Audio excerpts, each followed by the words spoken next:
Hello friends, carry on study with home academy में आप सभी का स्वागत है। आज इस वीडियो में हम बात करने जा रहे हैं 21 से 25 फरवरी 2024 के क्रम पर छत्तीसगढ़ राष्ट्रीय और अंतर्राष्ट्रीय के महत्वपूर्ण करंट अफेयर्स के बारे में।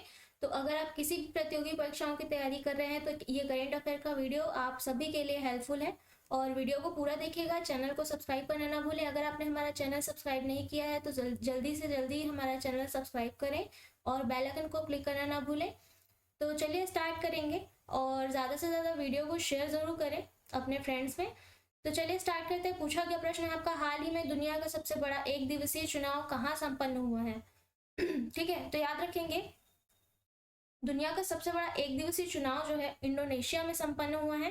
ठीक है, याद रख लीजिएगा इंडोनेशिया में जो मतदान 3 समय क्षेत्रों में हुआ, याद रखेंगे लगभग 205 मिलियन मतदाताओं के साथ इंडोनेशिया दुनिया का तीसरा सबसे बड़ा लोकतंत्र है। ठीक है, इंडोनेशिया में राष्ट्रपति, उपराष्ट्रपति और पीपल्स कंसल्टेटिव असेंबली एमपीआर के चुनाव के लिए 14 फरवरी को आम चुनाव हुए हैं। ठीक है, प्रबोवो सुबियांतो ने 55% से अधिक वोट के साथ राष्ट्रपति का चुनाव जीत लिया है, याद रखिएगा। ठीक है, उन्हें 55% से अधिक वोट मिले हैं और नवनिर्वाचित सदस्यों को 1 अक्टूबर 2024 को शपथ दिलाया जाएगा। ठीक है, इतना फैक्ट आपको याद रखना है। चलिए आगे बढ़ेंगे। अगला प्रश्न है आपका छत्तीसगढ़ से। हाल ही में छत्तीसगढ़ से किन्हें निर्विरोध राज्यसभा सांसद चुना गया है? तो छत्तीसगढ़ से जो है राजा देवेंद्र प्रताप सिंह, ठीक है, ये है राजा देवेंद्र प्रताप सिंह, इन्हें निर्विरोध राज्यसभा सांसद चुना गया है। विस्तार में बात करेंगे। राज्यसभा सांसद सरोज पांडे के कार्यकाल समाप्ति के बाद भाजपा के राज्यसभा सांसद उम्मीदवार राजा देवेंद्र प्रताप सिंह निर्विरोध चुन लिए गए हैं। राज्यसभा सांसद के लिए चुनाव में भाजपा की तरफ से एकमात्र नामांकन राजा देवेंद्र प्रताप सिंह ने किया था। ठीक है, चलिए अगला प्रश्न आपका, मुख्यमंत्री विष्णुदेव साय 23 फरवरी को कितने दिवसीय मैनपाट महोत्सव की शुरुआत करेंगे? तो याद रख लीजिएगा 3 दिवसीय मैनपाट महोत्सव का जो है शुभारंभ करेंगे मुख्यमंत्री विष्णुदेव साय। ठीक है, यह है मैनपाट का तिब्बत मंदिर। ठीक है, चलिए विस्तार पर बात करेंगे। 3 दिवसीय मैनपाट महोत्सव जो है 23 फरवरी, 24 फरवरी और 25 फरवरी को किया जाएगा। इस आयोजन में बॉलीवुड, भोजपुरी और छत्तीसगढ़ के नामी कलाकार अपनी प्रस्तुति देंगे। इस महोत्सव में कई एडवेंचर्स स्पोर्ट्स भी जो है आयोजित होने वाले हैं। ठीक है, अगला प्रश्न आपका, राज्य के 7 जिलों में मानव हाथी द्वंद्व को रोकने के लिए कौन सी योजना की घोषणा की गई है? तो मानव हाथी द्वंद्व को रोकने के लिए मिशन बी योजना की घोषणा की गई है। विस्तार पर बात करेंगे। वन एवं जलवायु परिवर्तन मंत्री हैं श्री केदार कश्यप, इन्होंने 23 फरवरी को मिशन बी योजना के 7 जिलों में विस्तार करने की घोषणा की है। इन विभागों के लिए 5,608 करोड़ 54,69,069 रुपए की अनुदान मांगे पारित कर दी गई हैं। हरिहर छत्तीसगढ़ योजना, इको टूरिज्म बोर्ड की स्थापना, सहकारिता विभाग तथा 2024-25 के बजट में 2,432 सिंचाई परियोजनाओं के लिए 300 करोड़ रुपए, पुराने बांधों की सुरक्षा हेतु 72 करोड़ रुपए और लाइवलीहुड कॉलेज सोसाइटी के लिए 22 करोड़ 56 लाख रुपए का प्रावधान रखा गया है। ठीक है, अगला प्रश्न आपका, राज्य में किसान उन्नति योजना के तहत कितने किसानों को होली के पहले 12,000 करोड़ रुपए एक मुश्त दिया जाएगा? तो याद रखेंगे किसानों की संख्या होगी 24.72 लाख किसानों को ये दिया जाएगा। ठीक है, एक मुश्त 12,000 करोड़ रुपए। ये है किस योजना के तहत? किसान उन्नति योजना। ठीक है, कृषक उन्नति योजना। विस्तार पर बात करेंगे। मोदी की गारंटी के अनुरूप लोकसभा चुनाव के पहले समर्थन मूल्य पर धान बेचने वाले किसानों को यह राशि प्रदान की जाएगी, जिसमें कॉमन धान के लिए किसानों को प्रति क्विंटल 917 रुपए तथा ग्रेड ए धान के लिए 897 रुपए खाते में दिया जाएगा। ठीक है, निर्वाचन आयोग द्वारा 13 मार्च तक जो है आगामी लोकसभा चुनाव की घोषणा संभव है, तो इससे पहले ये क्रिया होगी। ठीक है, चलिए आगे बढ़ते हैं। वर्ष 2024 के राजिम कुंभ कल्प या राजिम कुंभ मेले की थीम क्या निर्धारित की गई है? तो थीम याद रख लीजिएगा, इसकी थीम है रामोत्सव। ठीक है, इस बार जो पूरी धरती राममय हो गई है तो ये थीम याद रख लीजिएगा कि राजिम कुंभ कल्प का थीम है रामोत्सव। ठीक है, विस्तार पर बात करेंगे। 24 फरवरी को राजिम में कुंभ कल्प का भव्य शुभारंभ होगा तथा इसका आयोजन 8 मार्च तक किया जाएगा। मुख्य मंच अयोध्या धाम के रामलला मंदिर की तरह सजाया गया बनाया गया है और इसका शुभारंभ 24 फरवरी को शाम 7 बजे आचार्य महामंडलेश्वर अग्निपीठाधीश्वर ब्रह्मर्षि रामकृष्ण नंद महाराज करेंगे। ठीक है। राजीव नगरी महानदी पैरी और सोंढूर नदी के त्रिवेणी संगम पर स्थित है, ये आप सभी को पता है, तो इतने फैक्ट याद रखिएगा। अगला प्रश्न है आपका राष्ट्रीय स्तर पर हाल ही में किन्हें फ्रांस का सर्वोच्च नागरिक सम्मान से सम्मानित किया गया है? तो इनका नाम है शशि थरूर। ये है शशि थरूर। विस्तार पर बात करेंगे। फ्रांस द्वारा दिया जाने वाला सर्वोच्च नागरिक सम्मान Chevalier de la Legion d' honneur जो है ये फ्रांस द्वारा दिया जाता है और ये कांग्रेस पार्टी के वरिष्ठ नेता शशि थरूर को दिया गया है। ठीक है। उन्हें यह सम्मान अगस्त 2022 में दिया गया था, लेकिन औपचारिक सम्मान जो है 20 फरवरी अभी इन्हें हैंड ओवर किया गया। 20 फरवरी 2024 को ये दिया गया है। ठीक है। वह 2009 से तिरुवनंतपुरम केरल के लिए सांसद सदस्य के रूप में कार्यरत है। उन्हें विश्व आर्थिक मंच द्वारा कल के वैश्विक नेता के रूप में भी सम्मानित किया गया है। ठीक है। इनके द्वारा लिखित किताब भी है अम्बेडकर ए लाइफ, जो 2022 में प्रकाशित की गई है। ठीक है। अगला प्रश्न है आपका 20-21 फरवरी 2024 को इंडस एक्स शिखर सम्मेलन कहाँ आयोजित किया गया है? तो याद रख लेंगे, नई दिल्ली में जो है ये इंडस एक्स शिखर सम्मेलन आयोजित किया गया है। विस्तार पर बात करेंगे। US India business council of society of Indian defence manufacturers के सहयोग से यह संयुक्त राज्य अमेरिका और रक्षा मंत्रालय के अधीन रक्षा उत्पादन विभाग के इनोवेशन फॉर डिफेंस एक्सीलेंस यानी कि आईडेक्स द्वारा इसे आयोजित किया जाता है और इसका उद्देश्य दोनों देशों के बीच रणनीतिक तकनीकी गठबंधन और रक्षा उद्योग सहयोग को बढ़ावा देने वाला एक महत्वपूर्ण कार्यक्रम होना है। ठीक है। और ये आयोजन जो है विभिन्न क्षेत्रों से रक्षा नवाचार में हितधारकों को एक साथ लाएगा, याद रखिएगा। अगला प्रश्न आपका हाल ही में प्रतिष्ठित रेडियो प्रस्तोता का 91 वर्ष की आयु में निधन हो गया है, उनका नाम क्या है? तो इनका नाम है अमीन सयानी। ठीक है। ये है अमीन सयानी, ये प्रतिष्ठित रेडियो प्रस्तोता है। ठीक है। इनका विस्तार पर बात करेंगे इनके बारे में। गीतमाला की आवाज प्रतिष्ठित रेडियो होस्ट अमीन सयानी, इन्हें गीतमाला की आवाज के नाम से भी जाना जाता है। 91 वर्ष की आयु में हाल ही में इनका निधन हो गया है हार्ट अटैक से। उन्होंने अपना करियर अंग्रेजी भाषा के प्रसारक के रूप में शुरू किया और बाद में हिंदी में स्थानांतरित हो गए। ठीक है। उन्होंने अपने रेडियो कार्यक्रम गीतमाला के माध्यम से लोकप्रियता हासिल की है, जिसने भारत में रेडियो सुनने को जो है लोकप्रिय बनाने में महत्वपूर्ण भूमिका निभाई थी। ठीक है। अगला प्रश्न आपका हाल ही में कहाँ 4 दिवसीय समक्का सरलम्मा जतारा आदिवासी उत्सव शुरू हुआ है? तो ये कहाँ शुरू हुआ है याद रखेंगे, तेलंगाना में। ठीक है। समक्का सरलम्मा जतारा ये उत्सव है आदिवासी उत्सव। विस्तार पर बात करेंगे।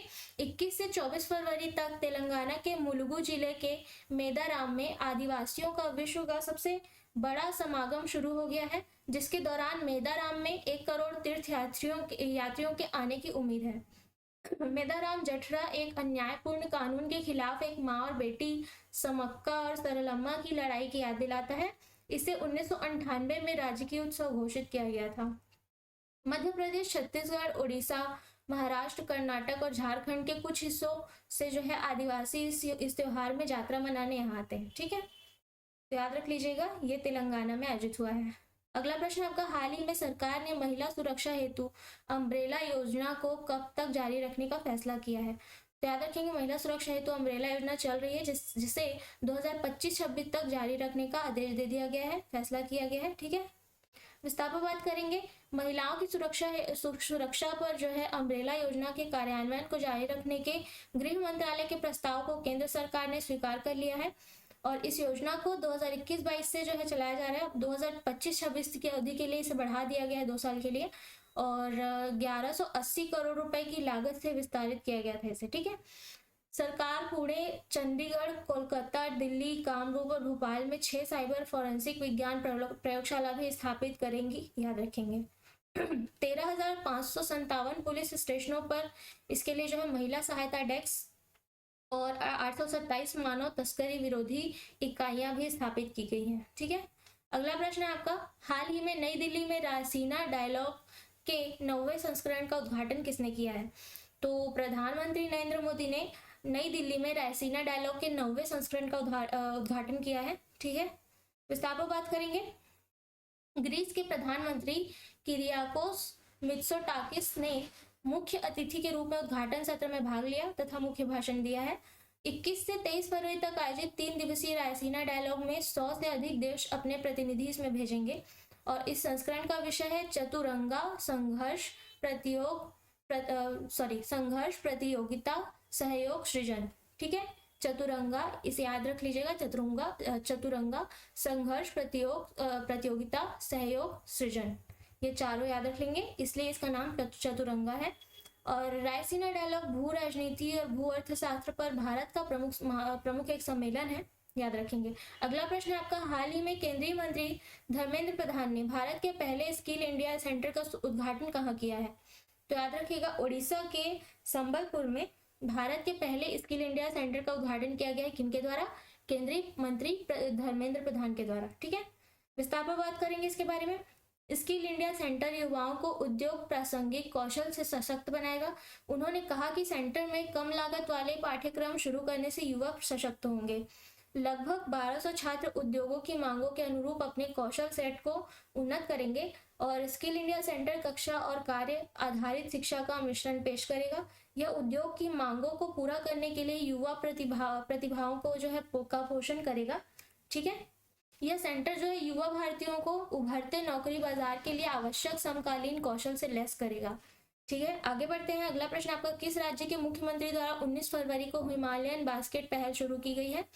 तो याद रखेंगे, उत्तराखंड के मुख्यमंत्री पुष्कर सिंह धामी द्वारा जो है ये शुरू किया गया है हिमालयन बास्केट। ठीक है, 19 फरवरी को शुरू किया गया।